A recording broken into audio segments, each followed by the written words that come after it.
अगदी बाजारात जशी होते सेम त्याच टेक्स्चरची तशीच भाजी झालेली आहे. सुवास मस्त दरवळतोय. जय श्रीराम मंडळी, आज आपण बनवणार आहोत विकत मिळते अगदी तशीच पावभाजी. यासोबतच बाजारात रंग छान येण्यासाठी आणि टेस्टी होण्यासाठी एक स्पेशल चटणी वापरली जाते.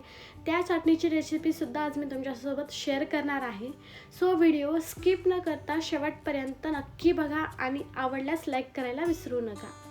सर्वात आधी आपण कुकरमध्ये भाज्या शिजवून घेऊया. कुकर घेतलेला आहे, यामध्ये मी 2 ते 3 चमचे तेल टाकून घेते. अर्धा चमचा जिरे टाकून घेते. जिरे छान फुललेले आहेत. आता यामध्ये आपण काही भाज्या टाकूया. सुरुवातीला मी मध्यम आकाराचे 3 टोमॅटो टाकलेले आहेत. मध्यम आकाराचे 2 पोटॅटो टाकलेले आहेत. 1 वाटी वटाणा टाकलेला आहे. 1 गाजर टाकलेला आहे आणि 2 ते 3 तुकडे बीटाचे टाकलेले आहेत. यामुळे रंग खूप छान येतो. वेगळा रंग टाकण्याची आवश्यकता नाही आहे. थोडीशी फुलगोबी सुद्धा टाकलेली आहे. 1 चमचा काश्मीरी मिरची टाकून घेऊया आणि 1 चमचा पावभाजी मसाला टाकून घेऊया आणि 1 चमचा लिंबाचा रस टाकून घेतलेला आहे. यामध्ये भाज्या तुम्ही तुमच्या आवडीनुसार टाकू शकता. आता यामध्ये आपण पाणी टाकत आहोत. पाणी आपल्याला खूप टाकायचं नाही, भाज्या बुडतील एवढंच आपल्याला यामध्ये पाणी टाकायचं आहे. चवीनुसार मीठ टाकून घेऊया. हे थोडंसं खालीवर करून घेऊया आणि झाकण लावून 2 ते 3 शिटी काढून घेऊया. तोवर आपण बाजारात मिळणाऱ्या पावभाजीमध्ये त्यांची स्पेशल चटणी कोणती असते त्या चटणीची रेसिपी बघूयात. या चटणीमध्ये फक्त 2च साहित्य टाकली जातात. मिक्सरच्या भांड्यामध्ये भिजवून ठेवलेली बेडगी मिरची टाकून घेऊयात. इथे मी काही बेडगी मिरची आधीच गरम पाण्यामध्ये भिजवलेले होते आणि काही लसणाच्या पाकळ्या टाकून घेऊयात. बस या 2 साहित्यातच ती चटणी तयार केली जाते. या चटणीमुळे ना भाजीचा रंग खूप छान येतो. वेगळा रंग टाकण्याची बिलकुल गरज नसते आणि चव ही खूप भन्नाट लागते. त्यामुळे ही चटणी नक्की करून बघा. इथे आपला कुकर सुद्धा गार झालेला आहे. भाज्या छान शिजलेल्या आहेत. मॅशरने मी थोडंसं मॅश करून घेते, म्हणजे 80% मी कुकरमध्ये या भाज्या मॅश करून घेते. इथे आपल्या भाज्या मॅश करून झालेल्या आहेत. आता आपण याला फोडणी देऊया. कढईमध्ये 2 ते 3 चमचे तेल टाकून घेतलेलं आहे. 1 चमचा बटर टाकून घेऊया. बटर वितळलेलं आहे. आता यामध्ये आपण 1 वाटी एकदम बारीक कट करून घेतलेला कांदा टाकलेला आहे आणि 1 बारीक कट करून घेतलेली हिरवी मिरची टाकून घेतले. कांदा छान ट्रान्सपरंट होईपर्यंत आपण परतून घेऊया आणि इथे तुम्ही बघू शकता कांदा छान परतून झालेला आहे. आता यामध्ये मी 1 वाटी एकदम बारीक कट करून घेतलेली शिमला मिरची टाकून घेतले. शिमला मिरची पण आपण या कांद्यासोबत छान परतून घेऊया.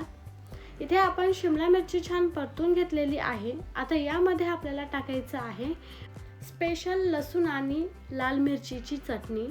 आता ही चटणी आपण यामध्ये छान मिक्स करून घेऊयात आणि आता यामध्ये मसाले टाकूयात. 1/2 चमचा मी हळद टाकलेला आहे. 1 चमचा धने पावडर, 1 चमचा काश्मीरी लाल मिरची पावडर आणि 2 चमचे पावभाजी मसाला टाकलेला आहे. आता यामध्ये मी 1 चमचा कसुरी मेथी सुद्धा टाकलेली आहे.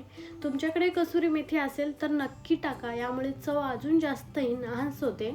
मसाले चांगले परतून झाले की यामध्ये आपल्याला कुकरमधल्या मॅश केलेल्या भाज्या टाकायच्या आहेत.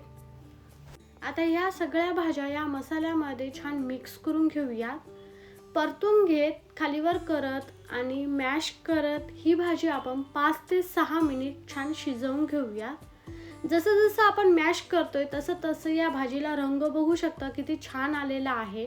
आता यामध्ये आपण थोडंसं गरम पाणी टाकून घेऊया. भाजीची कन्सिस्टन्सी एकदम परफेक्ट असावी लागते. खूप पातळही नको आणि खूप दाटसरही नको. आता इथे मी पाणी टाकून घेतलेलं आहे. चवीपुरतं मीठ सुद्धा टाकलेलं आहे. खालीवर करून घेते आणि मस्त 2 ते 3 मिनिट ही भाजी छान शिजवून घेते. भाजीला छान उकळी आलेली आहे. पाणी टाकल्यावर 2 मिनिट ही भाजी मी छान शिजवून घेतले. एकदा मी ही भाजी छान खालीवर करून घेते आणि इथे तुम्ही बघू शकता या भाजीची कन्सिस्टन्सी एकदम परफेक्ट झालेली आहे. खूप सैल नाही आणि खूप दाटसरही नाही आहे. आणि इथे आपली ही पावभाजीची भाजी तयार झालेली आहे. गॅसची फ्लेम ऑफ करून घेऊया.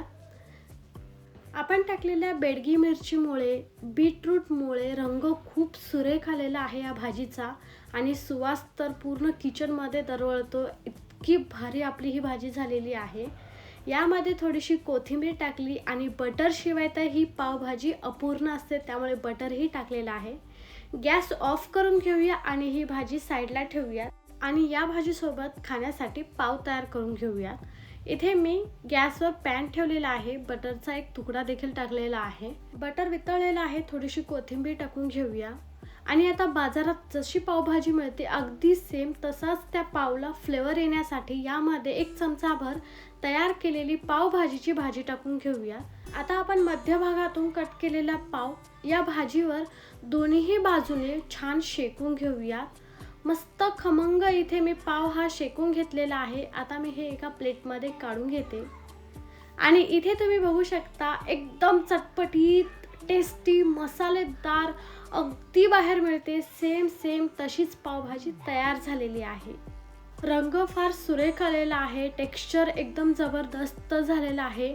नक्की ट्राय करून बघा. तुम्हाला ही पावभाजी बाहेरच खातोय की काय असं फील होईल. आय होप आजचा हा तुम्हाला व्हिडिओ आवडला असेल. आवडला तर प्लीज लाईक करा, कमेंटमध्ये सांगायला विसरू नका. Thank you. Bye bye. Take care. जय श्रीराम.